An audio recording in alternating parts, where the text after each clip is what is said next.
Good morning. आज हम इस वीडियो में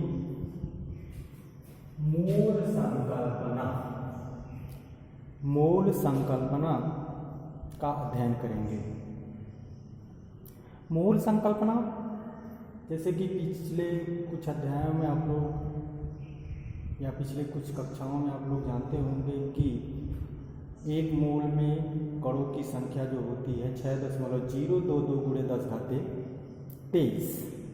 तो वहीं हम लोग देखते हैं कि मोल की परिभाषा क्या है, उसे कहेंगे क्या।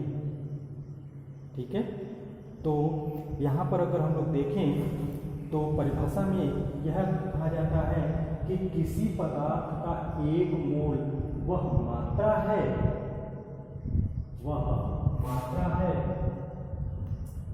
जिसमें उतने ही कण उपस्थित होते हैं जितने कार्बन 12 के 12 ग्राम में परमाणुओं की संख्या होती है। कार्बन 12 के 12 ग्राम में परमाणुओं की संख्या होती है। जैसे कहने का मतलब क्या हुआ कि कार्बन 12 जो समस्थानिक है, कार्बन 12, कार्बन तो कई तो पाया जाते हैं, कार्बन 13, कार्बन 14 भी पाया जाता है, लेकिन कार्बन 12 जो है उसी के 12 ग्राम में जितना परमाणु होगा, कार्बन का जितना परमाणु उपस्थित होगा, वही संख्या किसी भी पदार्थ के लिए एक मोल कहलाता है।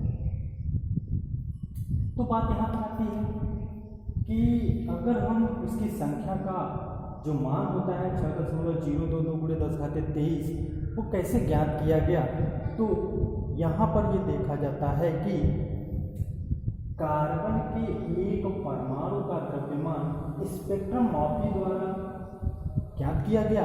स्पेक्ट्रोस्कोपी द्वारा ज्ञात किया गया तो मिला आपका 1.99264 गुणे 10 घाते -23 ग्राम।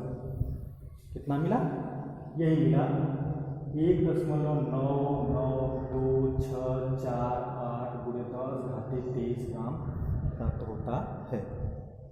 तो इतना जो भार एक परमाणु का है तो उसी के तो कार्बन 12 के 12 ग्राम में परमाणुओं की संख्या, तो 12 ग्राम तो दिया ही गया है परिभाषा में। तो 12 ग्राम में अगर हम उसकी एक परमाणु का भार दें तो परमाणुओं की संख्या पता चल जाएगी। तो यही जब हम लोगों ने किया तब हमारा यहाँ पर आता है, कैलकुलेशन किया गया तो यह आया 6.0221367 गुणे 10 घाते 23। इतना तो संख्या आ गया। जब इतना संख्या आ गया तो इसी संख्या को हम लोग क्या लिखते हैं 6.022 गुणे 10 घाते 23 परमाणु। तो यही तो संख्या है एक मोल की, और इस संख्या को हम अवोगाद्रो संख्या या अवोगाद्रो नंबर भी कहते हैं। क्यों? क्योंकि अवोगाद्रो के सम्मान के लिए यह संख्या अवोगाद्रो नंबर माना गया है। तो ये तो अवोगाद्रो की संख्या हो गई। हमारा परिभाषा फिर मोल के लिए किया जाता है कि सीधे सीधे हम इस संख्या पर डिपेंड कर दें। कहते हैं कि किसी पदार्थ के 6.022 गुणे 10 घाते 23 परमाणु या 23 कण को हम एक मोल कहते हैं। सीधे सीधे इसी परिभाषा पर हम लोग उसका क्या बना लेते हैं, इस संख्या पर उसकी परिभाषा बना लेते हैं। तो ये तो मोल संकल्पना की बात हुई। इसके बाद मोलर द्रव्यमान। मोलर द्रव्यमान, तो मोलर द्रव्यमान क्या होता है? किसी पदार्थ के एक मोल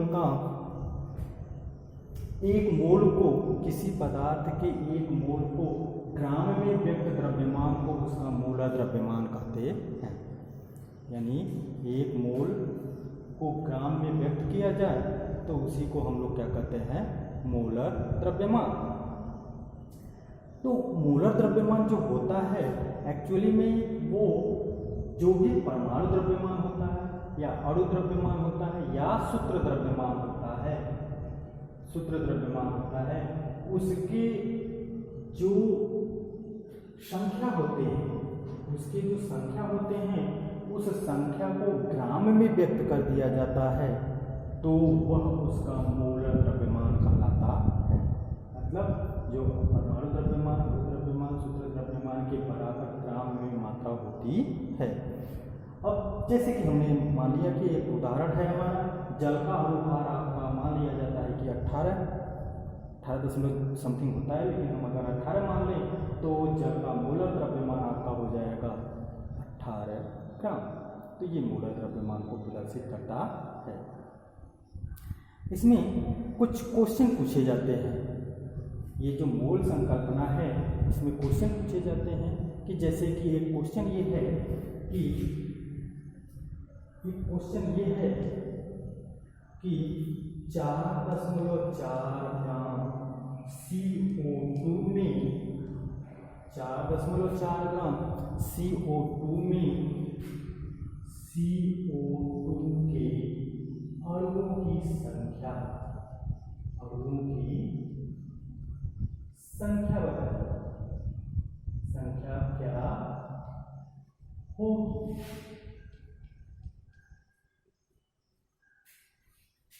क्वेश्चन इसी तरीके से दिया जाता है, जैसे दे दिया क्वेश्चन, पहला क्वेश्चन ये है कि 4.4 ग्राम CO2 में CO2 के अणुओं की संख्या क्या होगी। तो हमको